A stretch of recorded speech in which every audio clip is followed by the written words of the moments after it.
Ready start.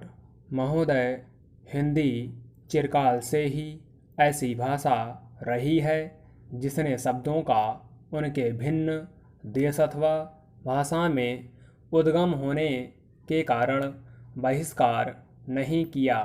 सच पूछिए तो सभी जीती जागती भाषाओं का यह एक गुण है कि वे अपने शब्द भंडार को बढ़ाने में हिचकती नहीं, चाहे शब्द किसी भी उद्गम के हों। उन पर अन्य भाषाओं का प्रभाव पड़े बिना नहीं रह सकता, क्योंकि सभी जीती जागती भाषाओं में आदान प्रदान होता ही रहता है। इसलिए जब हम हिंदी को भारत के लिए एक सार्वभौम भाषा बनाना चाहते हैं तो प्रादेशिक भाषाओं के शब्दों और मुहावरों के लिए भी द्वार खुला रखना चाहिए। मैंने ऐसे कई लोगों के लेख देखे हैं जो हिंदी भाषी नहीं हैं और जिन्होंने हिंदी का अभ्यास राष्ट्रीय कामों के लिए ही किया है।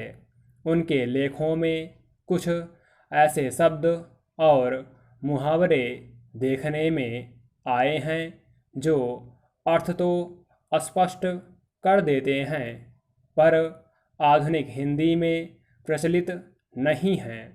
अन्य भाषाभाषी ऐसे शब्दों और मुहावरों को अक्सर व्यवहार में लाया करेंगे और हम हिंदी भाषियों को उनका स्वागत करना चाहिए, ना कि बहिष्कार।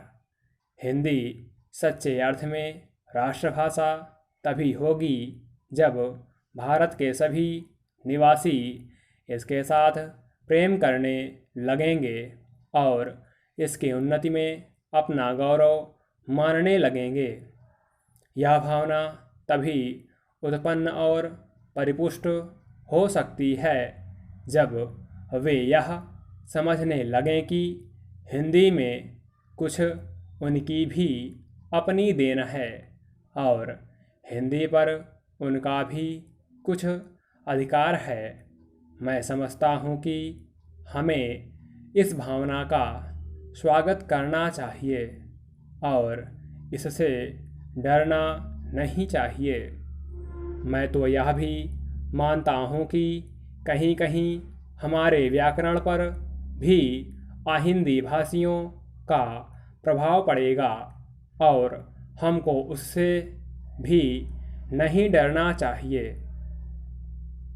इसलिए मैं चाहता हूँ कि हिंदी भाषी और हिंदी संस्थाएं निष्पृह भाव से हिंदी की श्रीवृद्धि में लग जाएं, जिससे अन्य भाषाभाषी भी उसके विभिन्न प्रकार के साहित्य से परिचय पाने के लिए उसे सीखना आवश्यक समझें। जिस प्रकार आज कोई भी विद्वान आधुनिक विज्ञान से परिचय प्राप्त करने के लिए यूरोपीय भाषाओं का अध्ययन करना आवश्यक समझता है, यदि केवल काव्य अथवा ललित कला संबंधी ग्रंथ ही यूरोपीय भाषाओं में होते तो हमको उन भाषाओं को सीखने की शायद आवश्यकता भी ना होती, पर विज्ञान से परिचय प्राप्त करने के लिए उन भाषाओं का जानना अनिवार्य हो गया है। उसी प्रकार हिंदी भी इतनी समृद्ध होनी चाहिए कि आधुनिक विद्याओं को प्राप्त करने के लिए उसका जानना केवल पर्याप्त ही नहीं, आवश्यक भी हो जाए तथा इस भाषा में मौलिक ग्रंथ भी लिखे जाएं, जिनको पढ़ने के लिए अहिंदी भाषियों के लिए हिंदी सीखना आवश्यक हो जाए। जितनी बड़ी संख्या हिंदी जानने वालों की है, उतनी बड़ी संख्या संसार की 2-3 भाषाओं के बोलने वालों की है।